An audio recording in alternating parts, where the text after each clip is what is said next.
Podtacular episode 377, Gaming Regressed, for June 19th, 2013.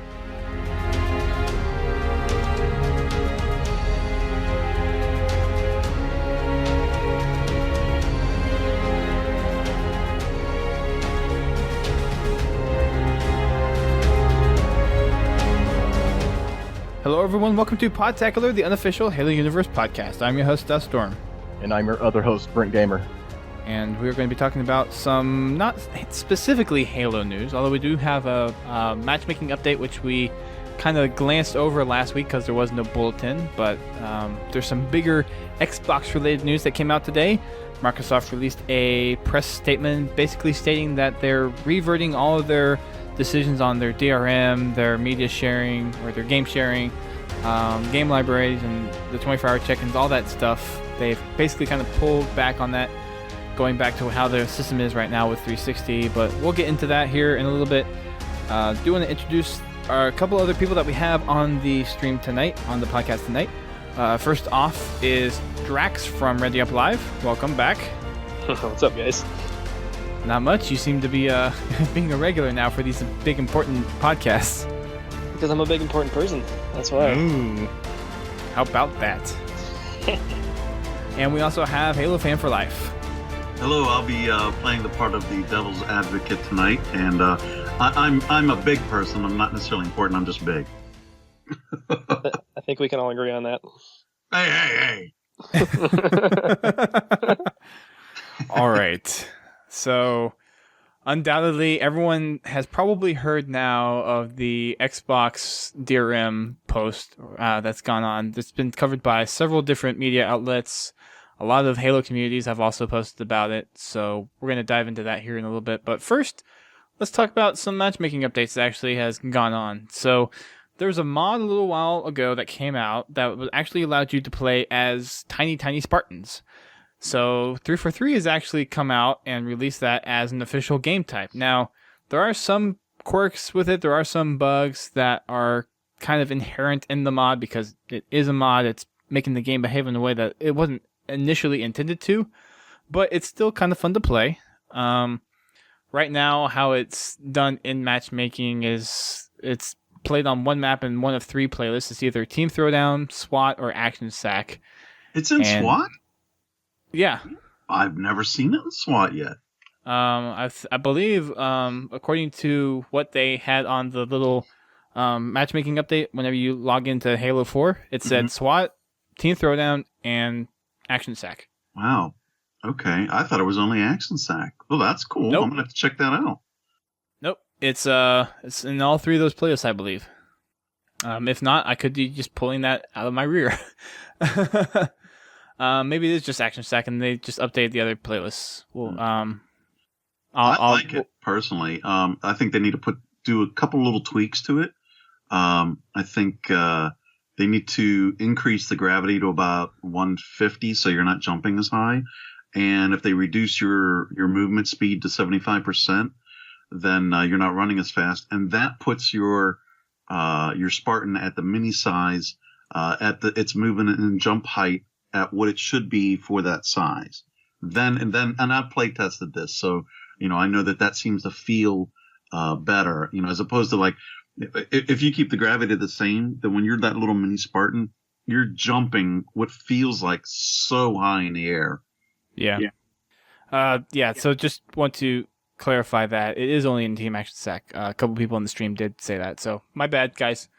But there are updates to SWAT and Team Throwdown, so I must have misread it when I read it the first time, so sorry about that. But as I was saying, there are some things that could be changed in the game type to make it flow a little bit better. I think, for one, the gravity and the player speed are definitely two of the biggest things that need to be kind of addressed. Mm-hmm. The map that's currently in there, I forget what it's called, but it's one map that... Rail. Okay. And that's the only map right now that they have in there, but the maps that Sal has, we played through some of them on Monday Night Matchmaking, and they're pretty good. There's a few quirks with them as well, but that's... Sure. But they're certainly made more for Mini Slayer than Rail. Rail's a regular 2v2 map, and that's not a Mini Slayer map. Right. I think if you do go through and kind of change up those game type settings, though, especially the speed and the player height, that will actually make it to where it's a little bit better balanced. Yeah. Because you can almost, if you were able to do that, you can almost turn it into almost making it feel like it's actual Slayer. Now, the only downside to that is those red reticle ranges and the magnetism for that would be essentially feeling very, very extended. So, you're kind of getting an extra advantage there. Yeah. But it'd still be pretty cool. I think we talked about this too the other day when we were playing. The radar needs to change as well then. Since you're so small, they need to just bring it in closer. What is it? You can have it down to 10 meters, I think? Yeah, I believe the ranges are 75, 25, and 10. Yeah, so whatever the Maybe lowest 50. setting is then. There's a third one. It's either 75 or 50. It's one of the two. So, yeah, and bump that down as well. And then you'd almost be playing normal. Yep. Except it would look like the weapons are still big. Right. So, that's the one kind of new game type I was throwing into Team Action Sack. So that's pretty cool. A couple updates to the SWAT playlist. There's two new game types in there as well. The first one is Forerunner SWAT. Your starting weapon is the light rifle, and your secondary is the bolt shot.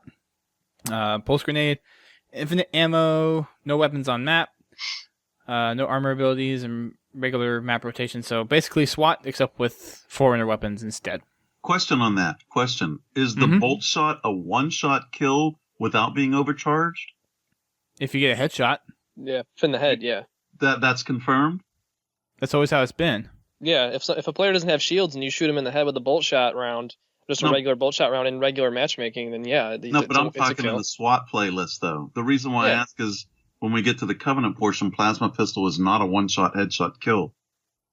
But see, they could probably tweak it so the Plasma Pistol with their tuning in that playlist does more damage. Yeah, but they didn't. Go ahead. Sorry about that, Dust. No, that's all right. The Covenant SWAT is basically the same thing, except there are no plasma grenades. So, that's good. Does regular SWAT have grenades in it? I don't think it does. No. So, Forerunner SWAT's the only one that has grenades in the loadout. I don't really think it helps all that much anyway, so I don't think it's that much of a difference. Yeah. And for those that need carbine kills and light rifle kills, this is certainly good news for them. I think I need less than 200 light rifle, but it's made me play SWAT again, at least. I just wish that the plasma pistol and the bolt shot were both one-shot kills from distance, because, man, then I'd be playing SWAT like crazy to work on those commendations. Yeah. The only problem I have with the pulse grenade is you can usually, if you don't have any shields, you throw it down right by somebody, and that initial burst instantly kills people. Yeah. So it's basically like having a frag if you're able to hit it right by somebody. You only get one, though, don't you? You don't get two, do you? It says pulse grenades. Oh. See, if I saw Forerunner Slayer come up, I'd pick it. I've only been able to play Covenant. I've never seen that come up yet. I feel like the pulse grenades take more skill to use, though. They do. You know what I mean? Like with a frag, it's kind of a general, you chuck it in the enemy's direction because its radius is larger. Mm-hmm. You know what I mean? Whereas the plasma and pulse grenades have the same radius, but there's a smaller radius than the frag. Plus, you can also bounce frag grenades off of places. So if you need to, get somebody around a corner, you can bounce it off a wall. Mm-hmm. Stickies won't do that, and certainly pulse grenades don't do that either. Yeah, like with the pulse grenades in SWAT, you're going to need to basically hit somebody with a pulse grenade in order to kill them. Mm-hmm. So. Right. Let's see. There's a couple other updates that we have for Team Throwdown. So, of course, the Team Throwdown has been updated with the V4 settings. Those have been there for, about a month?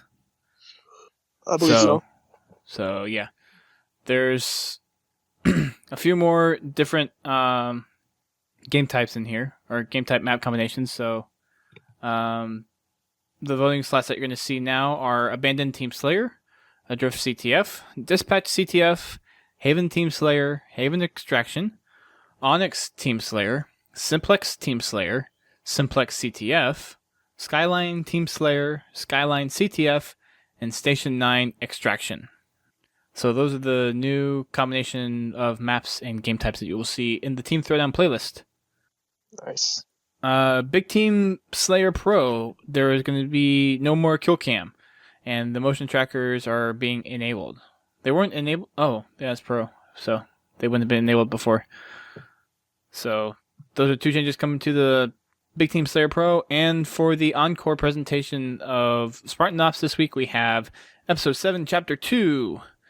Homefield, Episode 8, Chapter 3, Lancer, Episode 2, Chapter 3, Hacksaw, Episode 9, Chapter 1, The Search for Halsey, and Episode 9, Chapter 5, The Hammer.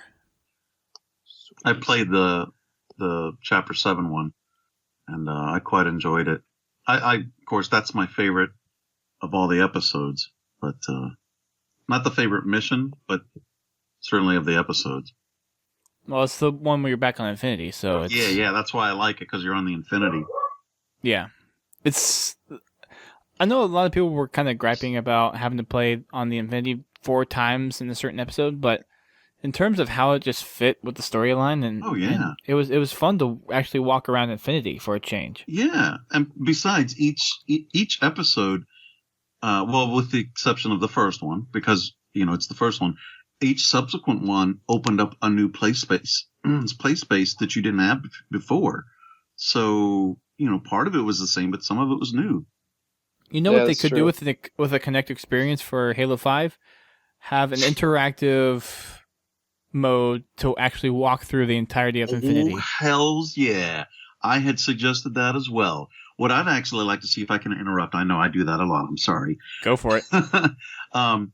Whenever you go to change your armor, instead of it just being, like you could choose to do it quickly, but how about you actually go into one of those armor gyroscopic thingies that they had, and it comes up and it pulls up the armor, and obviously if you're going into matchmaking, you can do it quickly, but if you want to do the interactive thing, you have an option that you could go do the interactive part of it.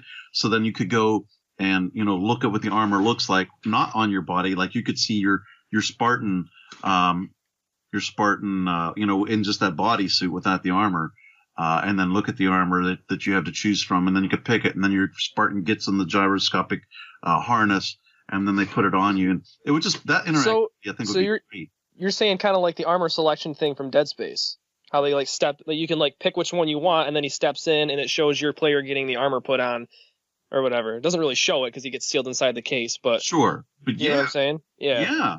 I think that'd be fun myself. Yeah, it'd be really cool. And even with the Kinect, if they could show your face before you get the helmet put on, yeah, how crazy would that be? Well, that's another thing I was going to say too, as far as interactivity.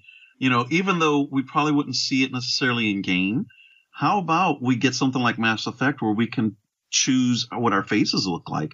Oh my God, that would just be so much better. Again, maybe if they had Spartan Ops or something else, some other kind of game mode where you didn't have to have your helmet on, well, that would be fantastic. Then you could have your, a face anyways in the game. But as far as what Dustin was saying, what POD Duststorm was saying, because I know we have a couple Dustins in here, being able to just walk Duststorm, it's not POD Duststorm, it's just Duststorm. Duststorm, sorry. Not Pod Duststorm, sorry. But, as far as being able to walk the Infinity, that would be fantastic. I'd love to be able to go up on the bridge. That's something that I was hoping for with Spartan Ops, and we didn't get that chance. Going to see the engine room, we did part of that. But even simple things like, the mess hall, the Spartan level, where you go into the harnesses, and just all of that would be fantastic to see. You should be able to go into the hangars and actually maybe get into a Pelican, or there's so much potential for that. So that pretty much wraps it up for the bulletin for this, or not the bulletin, the matchmaking update for this week. Refreshing the Waypoint site, I still don't see a bulletin so far, so we're just going to go ahead and jump right into the Microsoft press release that came out today. And this is regarding the Xbox One, of course. When there was the Xbox reveal event about a month ago, Microsoft revealed some things that a lot of people weren't exactly happy about. Among these things were a 24-hour check-in that you had to do, another thing where the DMR policy, specifically talking about DMR? DRM, sorry. I was going to say. Did I say DMR, really? Yeah, Xbox One comes with the DMR? Yes, please. Molten Slow actually posted something on his Twitter feed about, I think, about that. He'll post in the Twitch chat, I'm sure. As far as the DMR going from what you can do with used games, with giving it to other people, and there's a few other things that went along with their announcement that the community as a whole were kind of not very happy with. And then the presentation at E3 that Sony had, basically usurping what Microsoft said and going with their all-free model, pretty much saying that you don't have to pay any fees for used games, that you could hand it over to your friends without any extra charge and all that stuff. Basically boost Sony up into the top tier for being the console that most people are going to pick coming this holiday season. Unfortunately, that was kind of led on by the fact that Microsoft did a horrible PR job for what they announced at their Xbox reveal. They sort of realized that a little bit too late. They started releasing more information about their whole DRM system and what other features you actually were able to get out of it. So, boiling down some of the cool features that I think were included in, you guys can jump in if you think of anything that I don't think of. The big one for me was the fact that you could actually buy one copy of the game and share it with up to 10 of your friends. That's right, 10 different people could play your game. Now, this doesn't mean that 10 people could play it simultaneously. The max on that would have been the owner of the copy could play it and then one other person could play it. But the fact that 10 people could play one game would actually be something that's quite significant. But they couldn't play it simultaneously? The owner and one other person could at the same time, yes. Okay. But not all 10. Sorry. So essentially, you would basically be buying 2 copies straight up for the price of one. So think about paying only $30 for a game at launch. And then the potential of, depending on what kind of a game it is, like if it's a first person, or if it's a story only mode game, like maybe Assassin's Creed or something, then think of having that for 10 different people that can play it at different times. And you're basically boiling that down to $6 a game. So that was one thing that was a big piece of the DRM stuff that we had that has been taken away. The game library, where you could basically install a game on any console, and then you could go to any other console in the world, and as long as you had your gamer tag, you could play any of the games registered in your game library. Isn't that how cloud works now, though? Not for Xbox. How does cloud work now? Cloud is just your game saves. Huh? Cloud is just your game saves. Okay. Yeah, so with the game library, you don't have to take any disc with you. You go to any Xbox and you can download and stream any game while it's downloading in the background and play wherever, whenever. As long as you have your gamer tag. Your saves go with you, your games go with you. Everything goes with you. So let me ask you this then. Why did that have to go away because of these reversals? To me, that feels like a punishment. Because that was tied with the DRM. That was tied with the DRM. How so? This is where I need to have some education. How so? Because that DRM system is what ties in for you to actually be able to use the games, for you to register that game as your own, and being able to basically sublease that DRM right to 10 other people. With that DRM system gone, we lose all those capabilities. See, I still think that technology is there for them to say, okay, if you log in on somebody else's Xbox, it'll be able to recognize that that's you, as long as there's an internet connection, and that you can play your games from anywhere. So I download a game, then I go offline, then anyone on there can play it without any DRM. You'd have to be logged on to somebody else's, bots.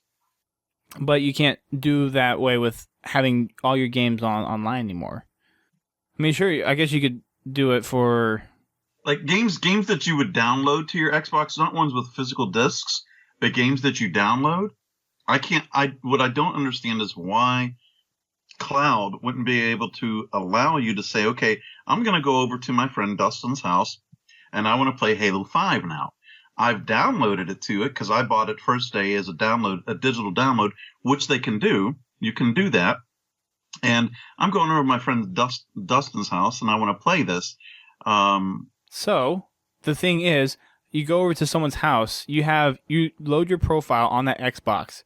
Mm-hmm. You do it however many times. They go offline, and the Soteros actually posted in there. They go offline. If you download that game to 100 different Xboxes, they go offline. That's now 100 copies of games that other people can play with playing your profile offline. No, but what I'm saying is they don't download the game. If you're using Cloud, basically Cloud says, okay, this user has the game. See, this is where I think they could do streaming games then and allow us to play. That's exactly what they were talking about, was streaming games down from the cloud as you log into your service using the DRM stuff. And they took that away because they had to take away the DRM. Because without the DRM, you can't ensure that when you go download it to another person, and taking away the always online feature, that you're going to be able to distribute as many copies as you want, essentially, to any Xbox. Now, granted, people might not be able to play it on their own gamer tag, but that's still 100 different copies or however many you decide to install it on of people having the game and being able to play the game without paying a dime. So you're going from a game that's $60 per person down to mere cents. Okay. That's true. Yeah. That's good. That's good. This is what I said. I needed an education on this to understand it. Okay, I get you. So essentially, if you boil it down to the bare minimum for first-person shooter games, most of the time you're on there. So you buy a copy, you share it with your friends. Of course, not everyone's going to be able to play it at the same time, but you're guaranteed 2 people right off the back. So the owner and one other person. So that's basically $30 for one game. That's half the price of what we pay for now, which is a freaking good deal. I mean, most of the games don't even go down past below 30 if they're AAA titles. Yeah, exactly. And for like at least 6 months, and you get that basically day one. Yeah, we lost that. It would have been crazy awesome to be like, okay, well, me and my friend can't afford to buy this brand new game that's $60 that's coming out, but we can't afford to spend $30 a piece. So my friend will give me $30 and I'll go buy the game for $60 and we both get to play it. Because, you know what I'm saying? Like, we basically buy the game together. But it's technically mine, but he gets to play it because I allow him access to do so. And you can do that with up to 10 people. Yeah.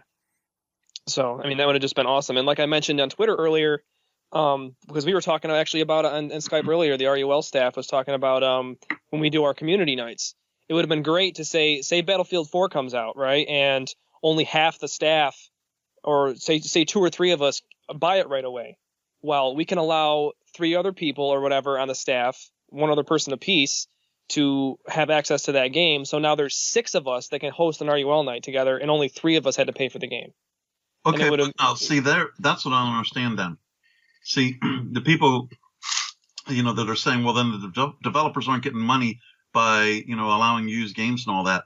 Well, they're also not getting money because people are being able to essentially only pay half from the very beginning of when the game's launched, as opposed to waiting several months down the line when the game is cheaper. But you're having more full purchased games being bought than used games. But you're not really. You got 6 people, 3 of them buy it full price, but 6 people are playing on it. Instead, if they do it the way they're doing it now, you get 3 people that buy it. They pay full price. Those other 3 people, they don't get to play it until they buy it. Yeah. And so they have to buy it, and whether they buy it used or buy it new down the line, that's still more money being made. Now, if they buy it used, then obviously, places like GameStop are the ones that are making the money. However, when you tie in the DLC and other stuff like that that's downloaded, then that developer gets the money from the download. So the developer is still getting some kind of money. It's true. I mean, I can see what you mean. Like the whole sharing thing is kind of screwing over the developer. I mean, that's plain and simple. I mean, the reason why Microsoft did it, I think, was mainly to promote their console, because it's a selling point for the console. Be like, oh, well, if I get an Xbox One, I only have to pay half price for my games because my buddy will let me play them. Yeah. You know what I mean? Like it's an incentive for people to buy the console. So it was kind of like a, a slap on the back of the head to the developers, and Microsoft said that they were going to do that. But at the same time, the developers are so excited about what the Xbox One can do and what they can do with their games that I think that they were just kind of like, whatever. You know what I mean? Like, they just kind of took it. Well, I don't think it's completely screwing them over as we anticipated too. There's probably some research out there, but behind how many used games are actually shared among people, and it's probably not among the rates of 5 times shared, but it's still quite significant. Yeah. Yeah, I mean, I even now with physical copies, I rarely, like right now I have Resident Evil 6 that I borrowed from my cousin that I've played and beaten it or whatever, and that's the only game I've borrowed from a friend probably in like the past year and a half. Like, I don't really ever lend games or borrow games from friends or whatever. It's a rare occurrence. So I mean, people are still going to go out there and buy the games. I don't think everyone's going to be sharing to 10 different people. Yeah. Not everyone's going to be doing that. It's going to be a rare occasion, to be honest.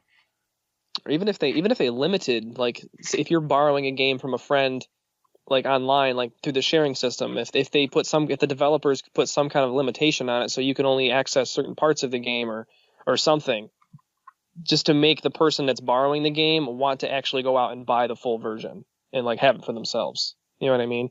Right.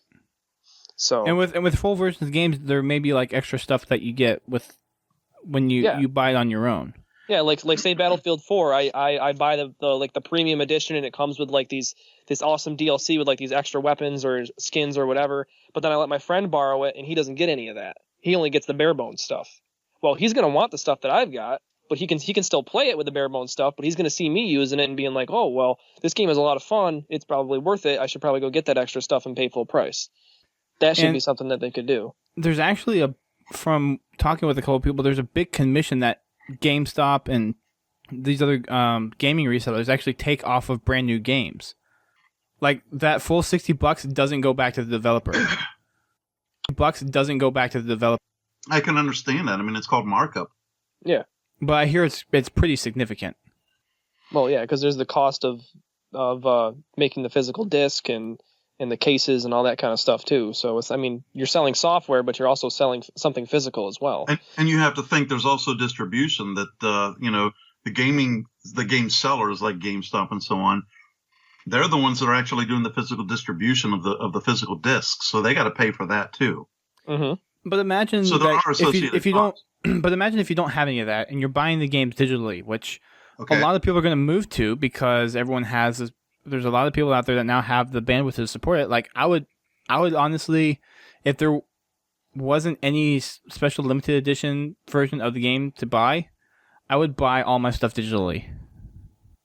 And that's $60. That's $60 unfettered with maybe a small Microsoft hosting fee that goes straight to the developer, which is significantly more than what they're going to get from a reseller like Walmart or GameStop or Target.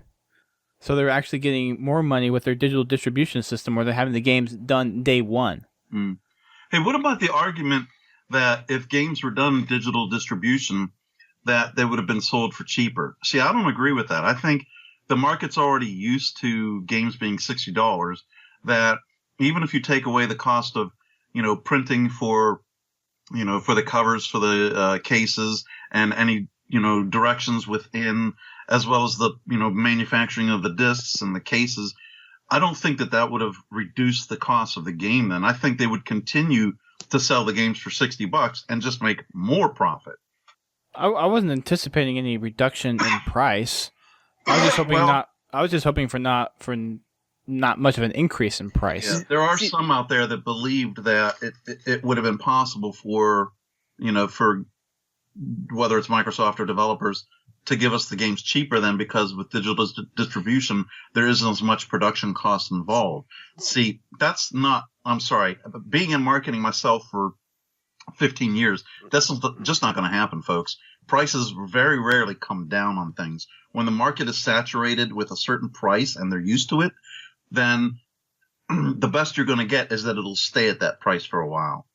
Yeah. Longer than it would have if, versus continuing the way it is now. See, isn't that why Steam has their sales and stuff though, because I mean they can afford to put on those sales because they don't do actual physical production. I'm not saying, yeah, I mean 90% of the time they sell their games full price, but then 10% of the time they have these crazy sales where games that are like blockbuster titles are like half the price. Let's just put it this way: I wouldn't have bought half the games I own on Steam if they weren't on sale. Exactly. And that is extra revenue that they got that I wouldn't have normally given because of those sales.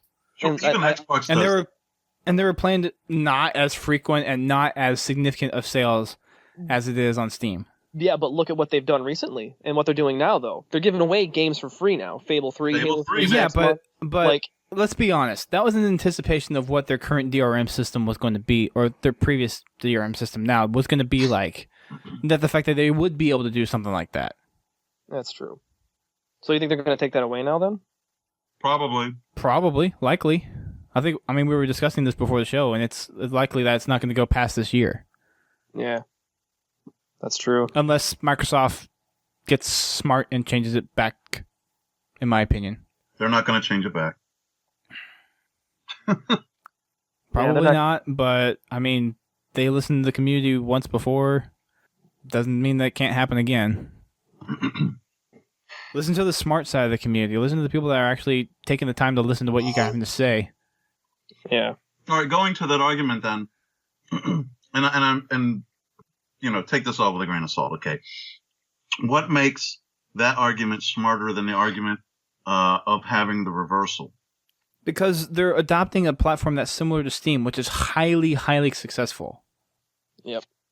What's the market share of Steam versus other, other like technology? Steam dominates that market. The Steam digital dominates download market over Origin, over Uplay, over everything. Steam dominates the PC gaming market when it comes to selling games. How many people are you talking, though? That's what I want to know. Millions. Okay. Yeah. And even when Origin came out, people were extremely, extremely angry at Origin because of the way they were doing it. So people have a bad taste in their mouth about Origin to begin with, and I hardly know anyone that actually even really uses Uplay. So nothing against Ubisoft. I just don't think that it's going to ever be up to par with even Origin. So that just tells you how much Steam is just, because Steam's been around for a while too. Steam is essentially the Xbox Live of PC gaming, and Steam even reached out to Microsoft back when they were developing games for Windows and like, let us help you with this, and Microsoft turned them down. And now look at, they're a very, very successful distribution platform for the PC. Just got a chat message in there from Molten Sola. Over 3 million people signed into Steam over the last 48 hours. Yep.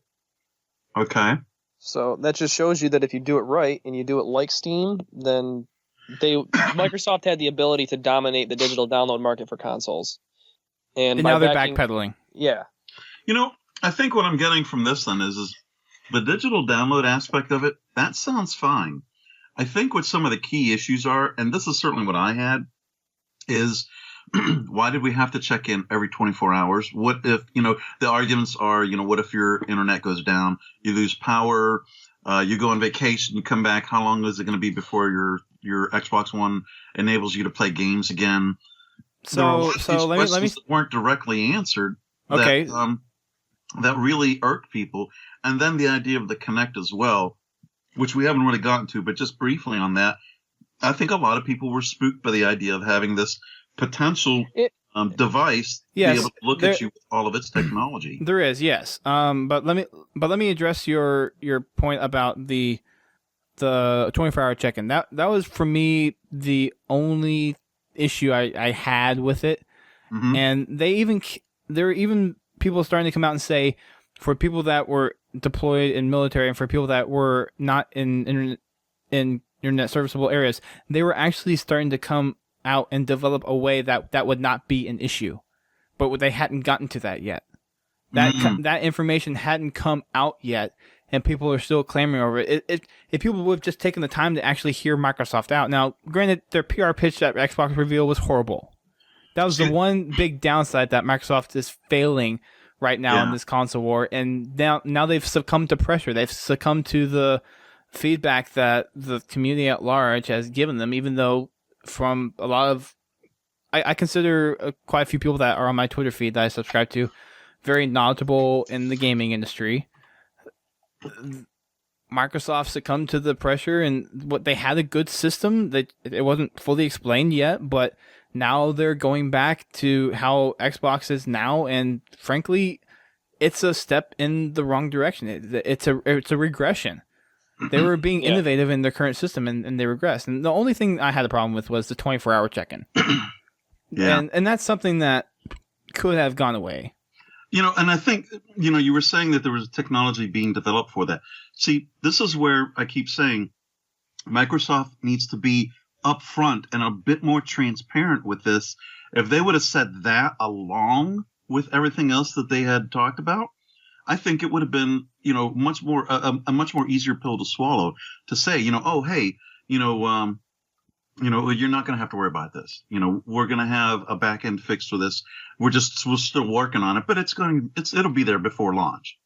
But because they don't, and they want to remain secretive with a lot of this stuff, that gets people, edgy and kind of up in arms. And, I'm glad to know that was possible. And if I'd have known that beforehand, I probably wouldn't have, posted my posts on my blog.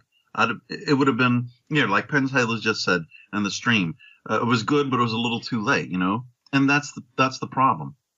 Exactly. Yeah, that's what we're saying. Their PR and the whole announcement, they just it was just a flop. Like, they could have done so much better with it. I feel like Microsoft didn't really prepare a whole lot for their reveal. I really feel like they kind of rushed it like last minute, like within the last maybe month. They wanted to be out Sony with their console reveal.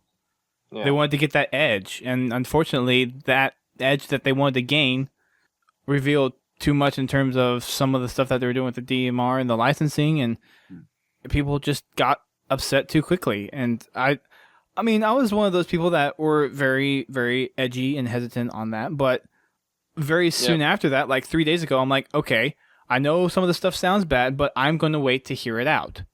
Exactly. And that's what I told my friends. And we started to hear things. We started to see that, okay, it's not as bad. We started to, once people, the whole being able to use it with 10 different friends was kind of a silent announcement. I didn't really see it posted very, very hugely, but it was a significant issue. Yeah. They didn't make a big deal about it. Like I seen multiple, like graphics, like images, like depicting of how it would have worked. A couple of them today, and they even said like right on the graphics, like this is like the greatest feature of the Xbox One in the new system. Why is Microsoft not screaming this to the world of how innovative and crazy awesome this is? Like right. they should have made a commercial. They should have made like these huge deals. Like it should have been all over the place, because it really is an outstanding idea. Which idea is this? The being able to share it with 10 people digitally. Like I would have loved, like you saw on my Twitter earlier, like I said, like, and on my Facebook, my page, I actually just posted this. Like, I have real life physical friends that live close by that I would love to be able to share my games with, just like I do now. Okay. But the Xbox One would have had an insane advantage over the PS4 if they could have been able to not only do physical sharing with friends that are local, but what about my friends, like my staff and my members on RUL? What if I want to share my games with them? They live halfway across the country. Like, that would have been amazing. I would have been able to do that. But they didn't make that a big deal. They didn't announce that to the world like they should have. It was kind of like a quiet little, like Duststorm said, like they just kind of probably mentioned it in an interview or something. And it was just a little quip that, you know what I mean? They didn't make the bullet points in the reveal that they should have. They didn't focus on the big, big, awesome issues. And it was just really disappointing. I think another part of the problem, at least this is how I looked at it for their reveal, for the original one. Having the executives do the reveal, I'm sorry, but that was kind of a stuffed shirt, not necessarily good old boys, because there wasn't, not all of them were white. I think there was one that was, Indian or something like that. But it was just that it was like a stuffed shirt presentation. And, if you're going to do this new console, I would have loved to see something more dynamic, hey, I'm sorry, but throw a pretty girl in there, or somebody that's, more pleasing to look at, that would, give us a really fun presentation. For me, it just felt like a huge PowerPoint presentation by a stuffed shirt executive. And I just did not, I wasn't excited about it because of that. It's funny, that whole reveal, speaking of that, the whole entertainment part of the reveal, I kind of feel it's pretty sad when the biggest amount of applause that you get at a reveal is when you raise a car out of the floor rather than reveal the issues about the console. Yeah. You know what I mean? Like, that was probably the most exciting part of the whole reveal, was the Forza thing. Like, that was it. People got more excited about that car than they did the console, which is sad. Yeah, you know what? I have to agree with you too, though. I was pretty excited looking at the car.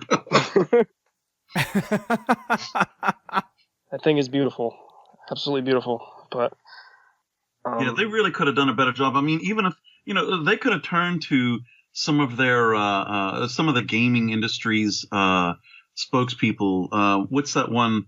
The one girl from, I think she was with IGN. Was her name Jessica? Jessica Chobot? Yeah, I mean, somebody like her, not necessarily her, but somebody like her that people know, people like her. She's pretty enough. She could have certainly done, a reveal, or at least, part of it, and she would have been exciting to watch, Yeah, was it Ubisoft that had Aisha Tyler do their reveals and stuff? See?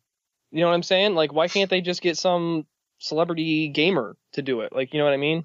Like, gamer. Like, it would have been crazy. Jen Taylor. That would have been great.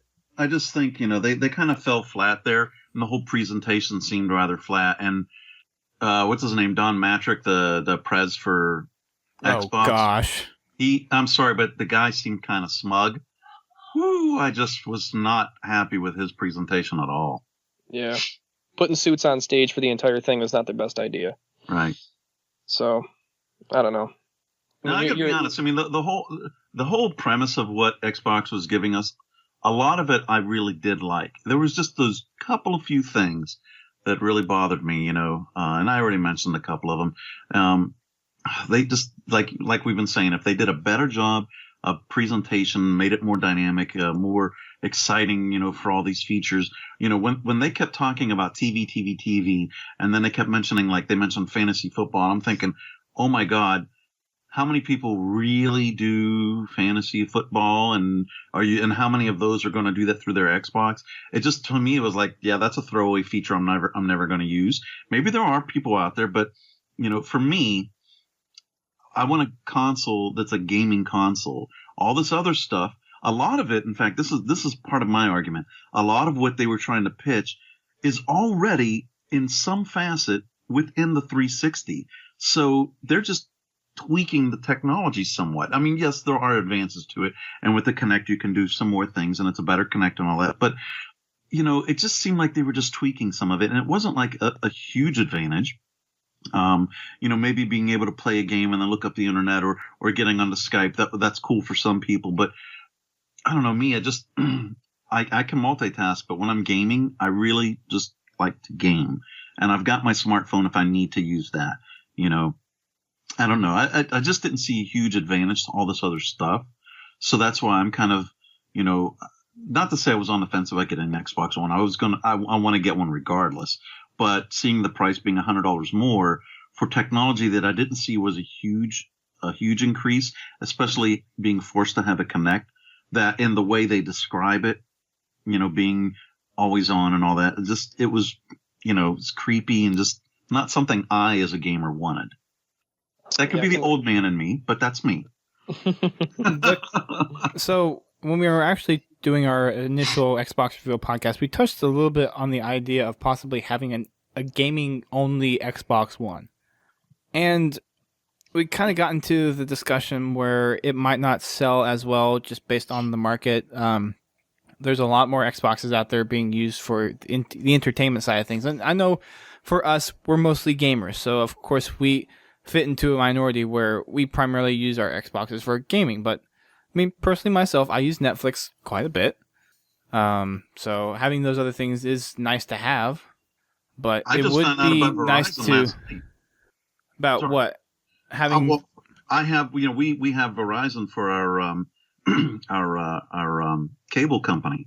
And I just found out last night that I could log into my Verizon account through my Xbox, so now I can actually watch without having my cable box. So, you know what? That's cool. I can. The only thing to that is it's a 2-minute delay. Oh, big deal. I'm not worried about 2 minutes. If I'm watching my favorite TV show, it's not like I'm going to worry about, it's ahead by 2 minutes. Well, I mean, TV show is one thing, but if you're watching sports, I mean, if you see your Twitter feed blow up 2 minutes before something actually happens.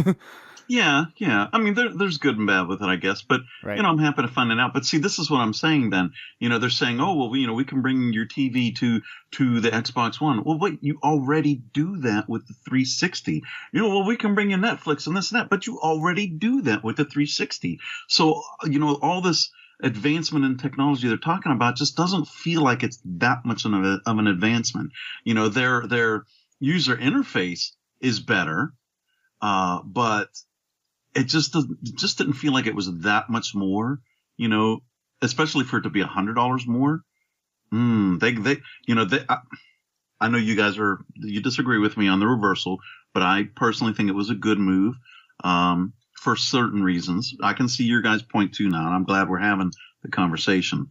But they still have some ground to make up. The $100 more, especially for having Connect. You touched on it there, Dustin, that, we talked about having like an Xbox Lite. I wouldn't mind that it comes with all the features, but I don't necessarily want that Connect. I don't necessarily want something, looking at me. So if I don't have to have Connect and have it be $100 less, I'm sold. Give it to me. I'll take all the rest of what you got there. That's fine. Well, we were talking about the Xbox Lite being just gaming specific, so it would be just the one gaming OS without all the additional stuff. So it'd basically be a price cut for not having that extra OS on there, not having the extra memory, and probably still having the Kinect. That's what we were thinking of. Oh, see, well, the way I look at it now is the 360 has a lot of this extra stuff. So basically, whatever the 360 has, the Xbox One should have.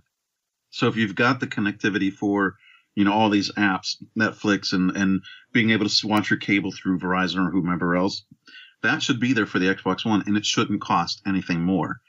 It's for me, it really boils down to that Connect. If you get a Connect now for the 360, if you don't already have one, it costs what, $100, right?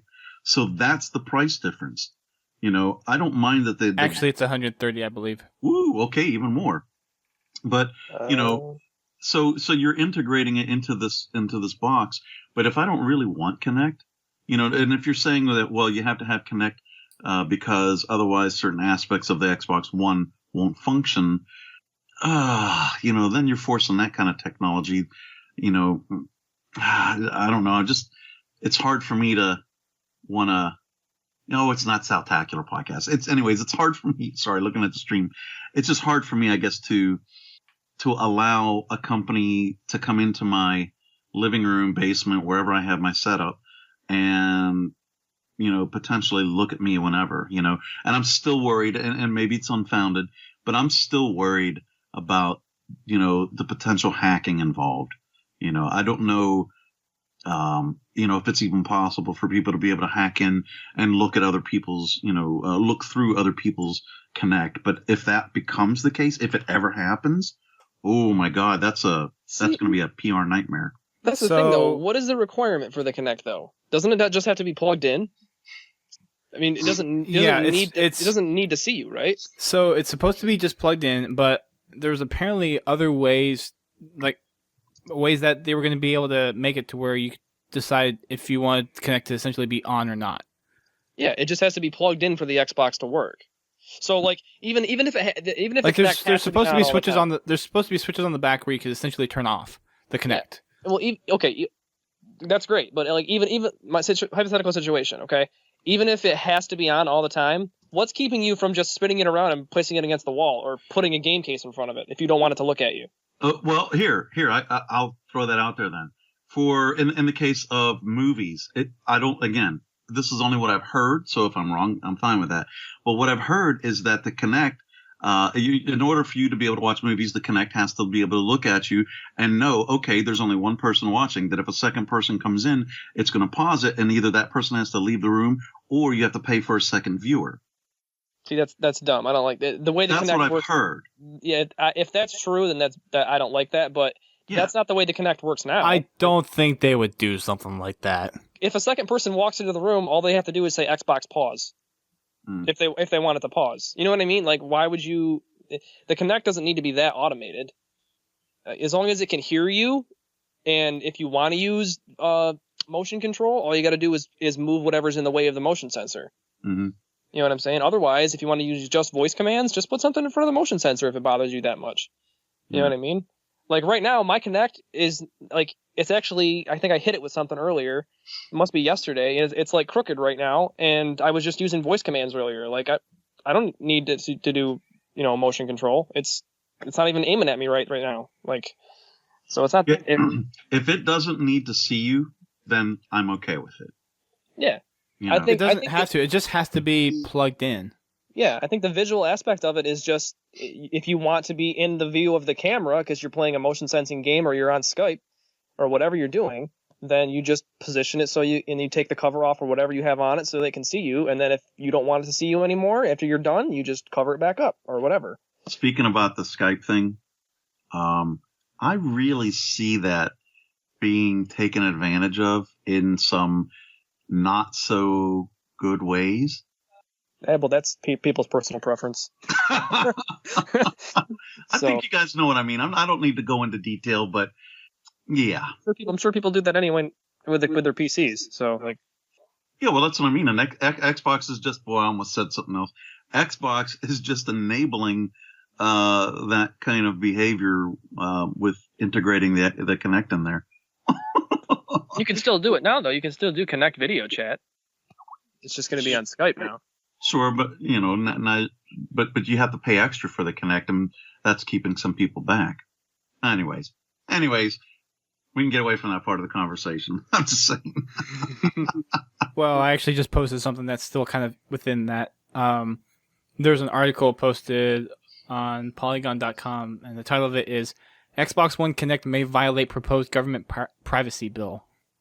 Yeah. So, really? Yeah. So even with the whole Kinect having to be connected thing, there may be something that Microsoft has to change about that as well. Well, I know Germany has something against them, and they said that if that's something that's required, that they're going to file suit against them. Because I heard something like that too. Yeah, Germany has a really stern view on privacy issues, and then there's some other issues with the Xbox One itself not even being available in certain countries in Europe upon launch. And that's something that the EU, the European Union, has laws against as well, that you can't, that you have to be able to allow technology, or whatever your goods or services are. If you're going to allow it to be in one country of the EU, it has to be available for all the countries in the EU. The example that was given was the developers for Witcher, the new one that was just shown at E3, are out of Poland, but Poland is one of those countries supposedly that's not going to have the Xbox One on launch date. So that's something that would be against EU law. So, Microsoft is kind of, they got to watch what they're doing when it comes to that kind of stuff. They got to make their stuff available, but they also have to watch their privacy issues because Germany is ready to nail them with a fine. Now, from what I understand, the fine is rather paltry, but it sets precedents that other places could jump on the board with. Exactly. Like I said, I feel like Microsoft jumped the gun on a lot of stuff. I feel like they were rushed, and they kind of just got this stuff out there as quick as they could because they wanted to beat Sony to the punch, and they didn't really think it through. Yeah.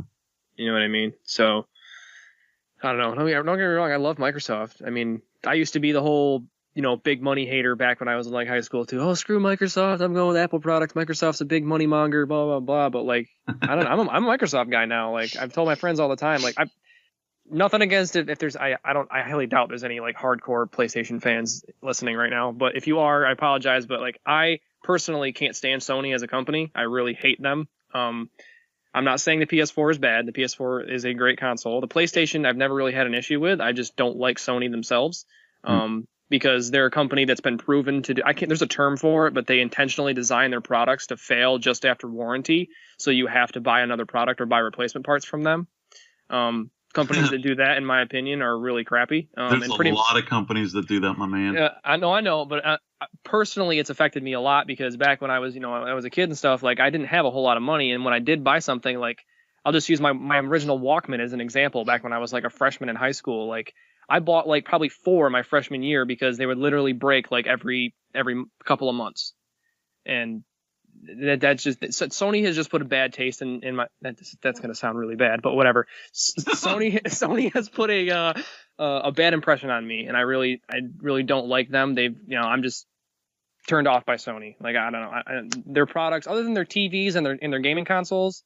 The rest of their products aren't really the best quality in my opinion. And so I've had maybe 2 of the original Xbox 360s Red Ring on me, and after that I've never had an issue. The original Xbox lasted me forever, and I never had a single issue with that. Every game that Microsoft Studios has put out that I've played has been top quality. So, I just love Microsoft, and Microsoft's a good company in my eyes. And that's why I was kind of surprised with this whole reveal. Like I feel like they just kind of, like I said, they just jumped the gun. They rushed it, which I feel like they've been doing that a lot lately. Like they rushed Halo games. 4? Yeah, and even Halo 2 with Bungie, like same thing. I feel like they get greedy, and they need to like watch it because it's gonna end up biting them in the butt in the long run. Yeah. So there's an article that just got released on Gizmodo a few hours ago that someone actually posted in response to someone on Facebook, and the title of this one is "The Xbox One Just Got Way Worse, and It's Our Fault." Gizmodo is one of those blogs that I kind of highly trust too. I mean, they're pretty good. Mm-hmm. They even bring up the thing in here. We talked about this on the last show that we talked about the Xbox One stuff, how it kind of compared to Steam with the DRM stuff. And they even bring this up. And Molten Slow actually mentioned this in the chat earlier, and I also brought this up on the last podcast. But Steam wasn't instantly adopted. A lot of people didn't really like Steam. How it was kind of conceived and how the system actually worked. But looking at how it got started and then looking at where it is today, they managed to pull through it, and it works really, really well. It's a fantastic system. It's a great platform to buy games on. And Microsoft was doing something very, very similar. And where Steam didn't succumb to the pressure and they persevered and now are running a standing platform, probably the best PC game distribution platform, Microsoft just caved in. Yep. The software gods that they are, not using their brains and actually listening to the community instead of using their own reason, decided to cave in. See, the thing is, though, with that, I mean, I'm trying to agree with you as much as I can on this, and I do agree, and I get what you're saying, but the thing is, did Steam have a competitor when that was going on, like Microsoft does right now? Were they competing against another... Games for Windows Live, yep. They were? Okay. Yep. I was just asking. So... But, I mean, is that really a competitor? Really? Looking at it now, no, it wasn't, but it was out there. It was a competitor at the time, yeah. So another thing that this takes away, though, is now I have to take my discs everywhere. I can't just go to any Xbox One, just carry my profile around and be like, oh, I can play any game in my library. Not to take every single disc with me for discs that I buy instead of downloadable games I buy. Yeah. Can I ask you something on that? Now, I don't want you to feel like this is being facetious, but how often do you do that? I know that you travel a lot. I'll speak for myself that I pretty much never take my games anywhere, so that doesn't affect me whatsoever. My brother-in-law, I might go over to his house. He might come over here. Do we share games that way? Sure. I mean, I got a couple of people I would share games with, but it's not really that much of an inconvenience to take a couple of discs with me. So I'm just curious, how much do you do that? And how much more of an inconvenience is that really? And where does that become a bad thing versus, the other thing? It's not a super bad inconvenience, but it was something that was like, oh, I don't have to really worry about this anymore. And I take my games everywhere I go. Whenever I leave my home, I always bring an Xbox. You're hardcore, man. You're hardcore. I always bring my Xbox and games that I plan on playing. Do you have that hard case with that games thing? Nope. So what? You have to get a whole connection every time you go. You have to get a connection somewhere. I throw my Xbox in my suitcase with an HDMI cable. Wow. Most every place I go has a TV. If I go to a place that I think that might have just an older style TV, I'll throw in my component cable. And you should buy that always games thing. You know what I'm talking about, right? You know how bulky that thing is, and that's an extra carry-on. When I can just stick it in my suitcase. We know what that thing looks like. Freaking Mick won one when we were at PAX East. Remember? You didn't like it? No, I love it. I just hate him because he won it and I didn't. Oh, yeah, that's right. And I was one number away. Yeah, me too. And the only reason why he won it and I didn't was because I was nice and held the door open for him, and he got the ticket before I did. A little stone before I did. I did the same thing with Goose. She won it, or it wasn't. Yeah, it was Goose. Yeah, it was Goose. So she won it, and I let them go first. So I was in the same exact boat you were in. I'm gonna see though, because he's not going to Prime this year. So I'm gonna see if he'll let me borrow that and let me use it as my carry-on. Wait, he's not? No, he's not gonna be able to afford it, so he backed out. Oh, but I'm gonna see now if it's one a of my room other of friends 3. can go. Huh? Is it a room of 3 now, or is it room 2? Right now it's me, SMG, and my buddy and my cousin Dylan. Okay. And I'm looking to get another friend to go. Nice. So I'm going to see if my other friends can go, and if not, by the time it shows up, I'll sell the ticket and I'll have an extra $100. Nice. So, well, you know what? Maybe we might be able to do a merge of roommates because it's me and one other person right now in the room that we have. Oh yeah, there we go. Well, we'll talk about that. I'm going to bring something up about that offline. article that you posted, if you don't mind. Yeah, sure. Okay, so I was reading this while you were talking about what you were talking about there, and it said this is a chapter in a paragraph in the article. The real fear behind DRM on games is the idea that at some point in the future you'll be told that you are no longer allowed to use the content you've paid for. It's that you're allowed to use anything at all instead of outright owning it.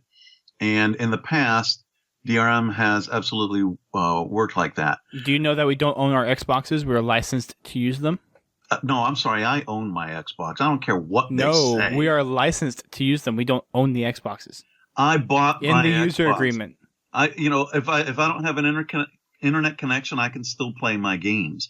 They can say it's a license all they want, but if I were to take it off the internet right now and never update it again, that's my Xbox. It's not like Microsoft can come and take it from me.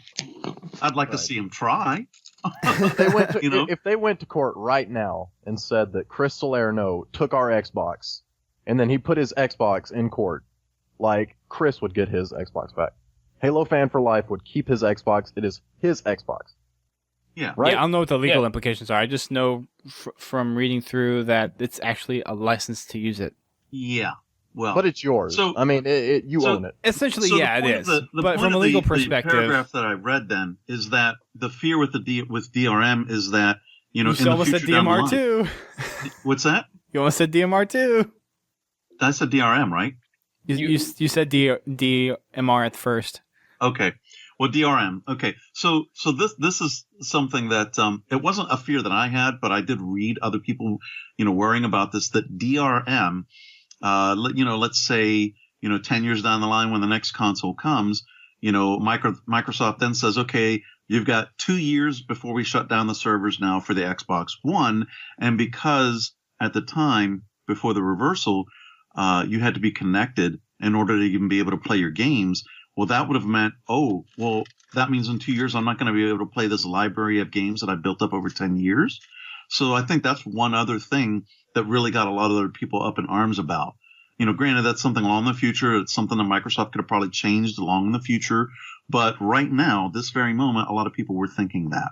So, I'm glad, again, that we're having a conversation. I'm seeing where you're coming from on a lot of these points. But that there is a pretty key thing, I think. That now we would be licensing the games as opposed to actually physically owning the games. A lot of people don't like that idea. They want to be able to stick the disc in, I did say disc, anytime they want and play the game anytime they want, offline, online, it shouldn't matter.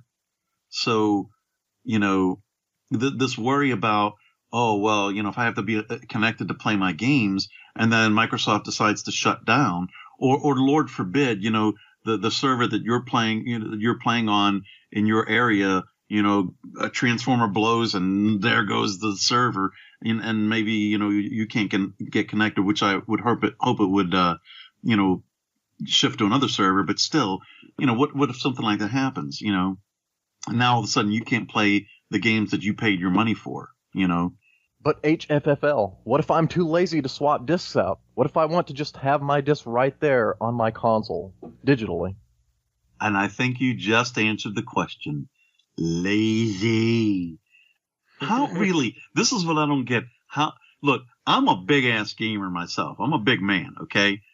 And I'll get up off my ass and change my disc. How really hard is it to change your freaking disc out? And it's not. Is it? Is it really going to make that much of an impact that it might take an extra couple minutes for your game to load up from disk as opposed to having it? And this is the kind of ridiculousness that I'm talking about. I guess, again, maybe it's just me being old fashioned or whatever, but I think, okay, yes, I'm going to sound like an old fart here, but humanity is propelling itself technologically wise, whatever word you want to use, just way too fast for its own damn good. And that, we're trying to make things easier and more accessible and faster, but it ends up also making us lazier and dumber at the same time, because we're not enabling ourselves to get up and do things. It's not that much of an inconvenience to change a disc. It's not that big of a deal if we have to wait an extra couple of minutes for a game to load up. I get that people want the instant, the idea of being able to switch games quickly, and not have to get up. But if that is really an inconvenience to people, then there's a bigger issue at hand than I don't think it's the fact that it's an inconvenience. It's just it's convenient to have something like that. I mean, I don't see myself as lazy. I think people choose to be lazy and complain about that stuff. Just because they can. And yeah, it's like, if you had to, I don't care.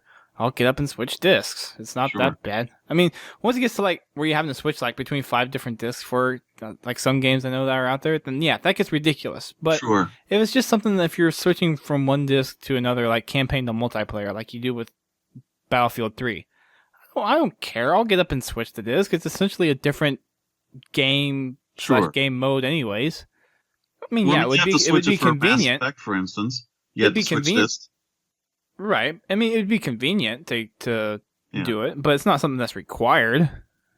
So, yeah, I mean, I know technology does definitely push humanity in a way that enables people to be lazy, but there are definitely places there where it's like it's, in my opinion, it's being more efficient at things. So. The more seconds I don't have to worry about switching discs, the more seconds I can probably do for me for working on my Halo book. Sure. But see, really, it's a matter of seconds. And I know people will say, well, over the course of the year, that time adds up. Yes, but in the specific moment that these things are happening, a few seconds really isn't going to matter. Even if a couple of minutes isn't really going to matter, So, I don't know. I guess that's just me being old. Well, also, Kinect is staving off that inactivity that you were talking about. Oh, because they have that one game? Well, you got to get up and move. Whatever, Kinect Sports. A lot of people really like that. On Kinect right now. I don't know what else to say about it. It's just Dance for the 360, right? Oh, no, you're right. What's that? Dance Central. Dance Central, that's it. Yep, okay. That's it. Yep. That one's fun, I guess. I mean, people say it is. I've never tried it. I've never tried because I don't dance. I'm a horrible dancer. So here's something else I wanted to mention too. Oh Jesus, why do I always? I'm getting old, guys. Alzheimer's. I'm telling you. Oh my God, this is just ridiculous. Oh, I hate getting old. It has to deal with your games and Xbox One. Oh shoot! Dead space, dead air. Like what specifically? Like the installation, what you do with them later? No. Here, okay. If your Xbox One console, gets some kind of a glitch within it, are you going? No drinking. I'm not drinking. No. And what if something goes wrong with the console? Now you've got some real issues here. But if you have your discs, you could go play it somewhere else. I guess maybe with the cloud service and with the way they had it, you could take your account and play it other places. But cloud I guess would have taken care of that.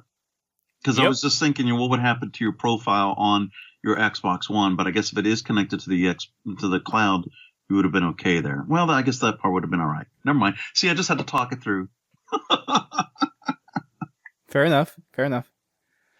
The game library was the other thing that I had.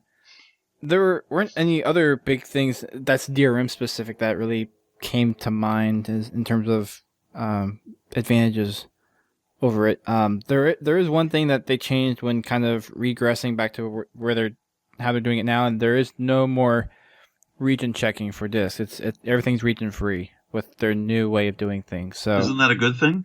Yeah, that's a good thing, but that's like the only good thing that we got out of it, I guess. Oh, it's not. I get to rent games. That's a good thing for me. Yeah, I mean, I got to be honest with you guys. When it comes to games like used games, I'm not a big used game person, but I still, as a consumer, want that option that, if 6 months down the line, I want to go buy Iron Man 3, for instance, which is not really a game, but let's just say, if 6 months down the line, I want to go and buy it, that I can go in and I can get it for half the price or less, that I'm not forced to have to pay, the full retail price, for because of DRM, and download it and all that kind of stuff. I like the idea of being able to buy a used game if I want, again, I don't take advantage of it often, so it really isn't a big issue for me, but I still want the option to be there. And I know that there are tons of people that take advantage of being able to buy games used or rent games even. Yes, there are still places that do that. My God, I have a friend of mine that lives in England, that his gamer score, I think, is somewhere up around 180,000. And that's because he will rent a game for a week, play the hell out of the game, and then take it back and go get another game. Well, having this, he wouldn't be able to do that at all. Now, is the developer getting any money out of this?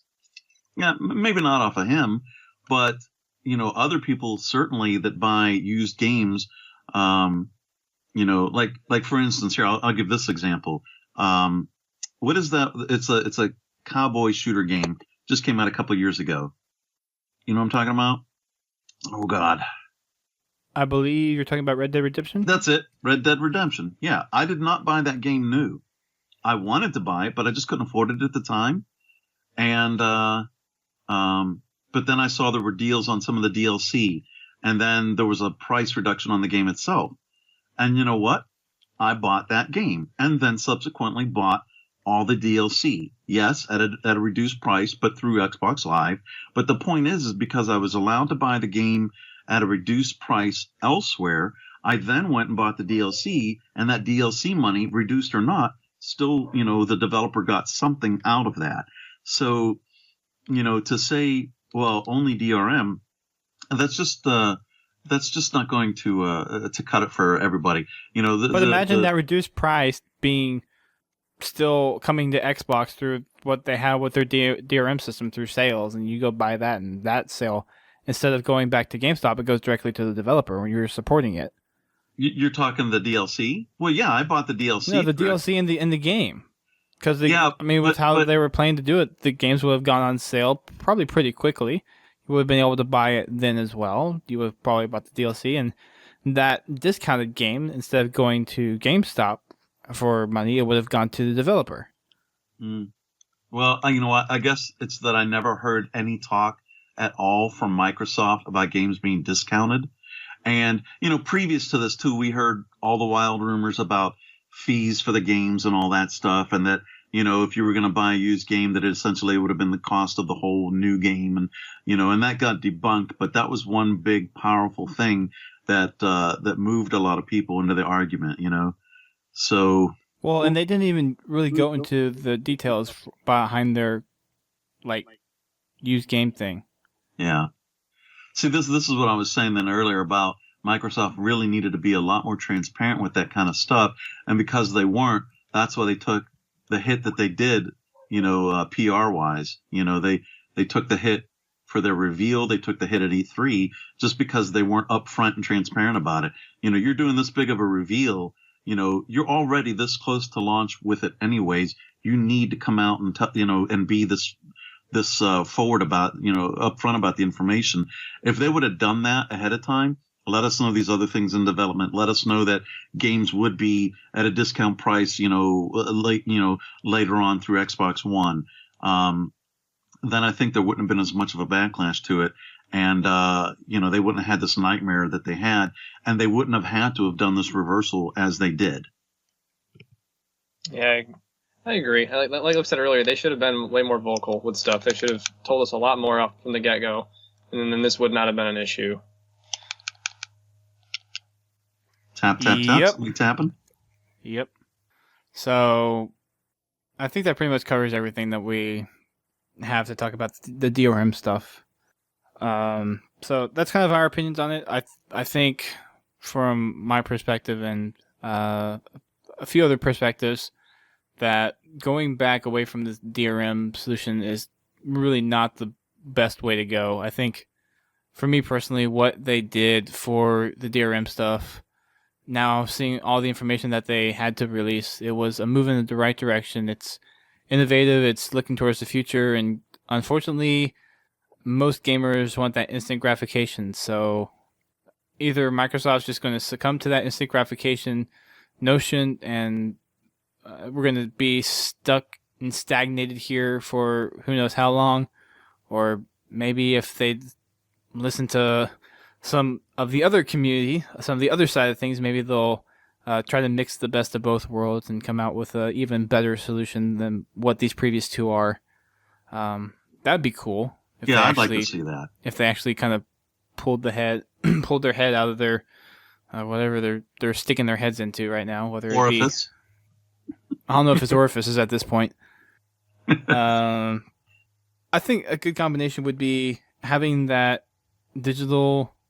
I was perfectly fine with the DRM system. The 24-hour check-in for me was ridiculous. Yep. And Steam doesn't even require the online check-in. Like, you could go offline with Steam forever and not have to check in.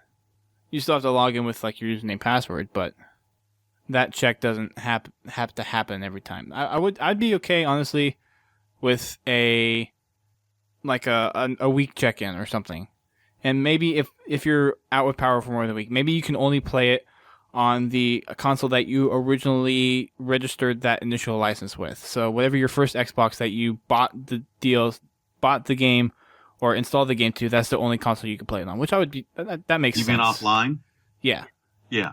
Now, if that console, like if you're going to get a different console, you should be allowed to transfer licenses to the other console, and then that should still work. Yes. Yeah. I think that would be a good medium. Even then, even a week, like why does it have to be so close? Like, why can't you just check in every month, like or every 6 months or whatever? Like, why does it have to be so often? Is there a reason for that? Well, like it has been said, if you sell a game, then then they're worried about other people revoking the game. I can actually agree with that. A week sounds good, or maybe 2 weeks, because then you've got people that are, they go on vacation, then they don't take their Xbox with them.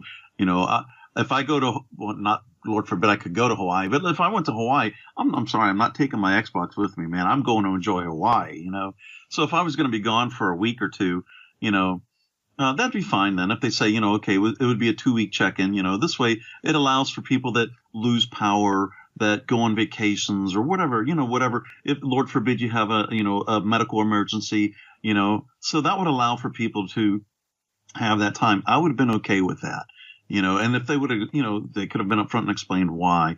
So I think there is room, I think, for a happy medium here. And I think we've through this conversation, I think we both started to realize each other's point of view, whether we agree or not. I think we've started to realize that there's room for them to have DRM with the Xbox One still, just not have as many restrictions with it. Yep. There's a happy medium somewhere. It does exist. I definitely agree with you. So, all right, guys, I think that pretty much wraps it up for us tonight. Thank you for tuning in to this episode. I know it wasn't particularly Halo heavy, but it is something that kind of relates to all of us here, especially with the future of Xbox and the future of Halo kind of hanging in the balance. So I want to give a big thanks to Drax and Sal for coming on last minute and helping us out here, kind of cover this. I really appreciate you guys coming out.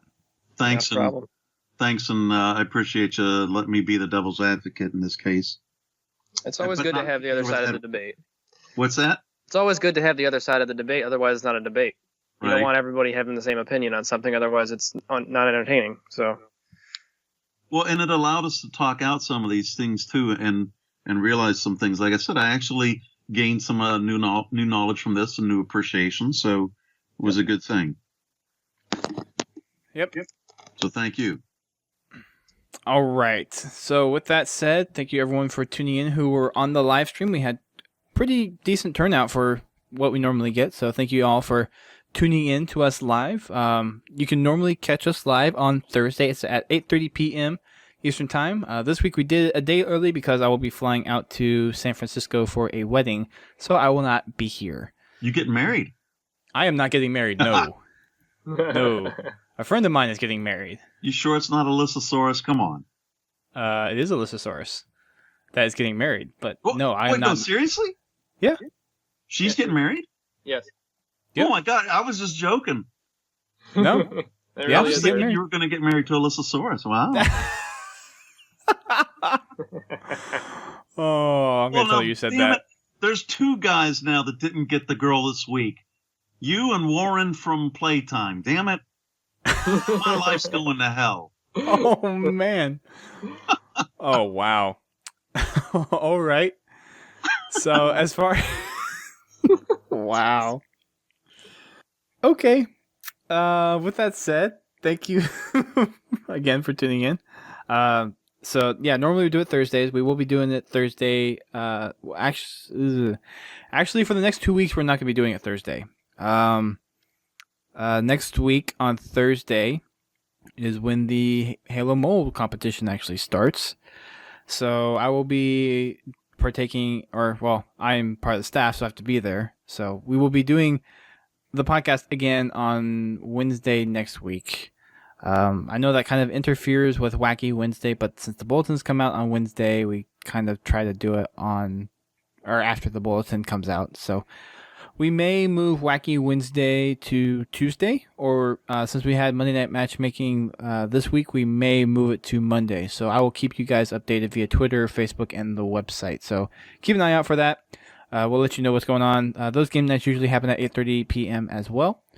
You can, of course, watch us live during our game nights and during our podcast live stream on Twitch TV. We're at twitch.com, twitch.tv/Podtacular. You can also find us on Facebook and Twitter /Podtacular, both places. You can also find us on YouTube, Podtac TV. And make sure you check out our website as well, podtacular.com. While you're there, make sure you send us a submission. You can use the big green button on the homepage, or you can send us a submission directly to submissions@podtacular.com and leave any questions, comments about anything that we've talked about tonight on the show, whether or not you think the Microsoft Xbox DRM kind of reversal was the right move or not. Maybe some of the stuff that went on at E3. If you have any questions about that, definitely be sure to bring that up as well. You can do that again with email, or you can call our listener voicemail at 240-200-HALO. That's 240-200-4256, and leave any kind of those messages related there as well.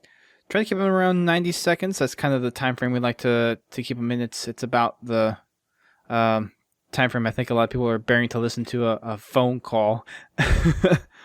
So definitely check both of those out.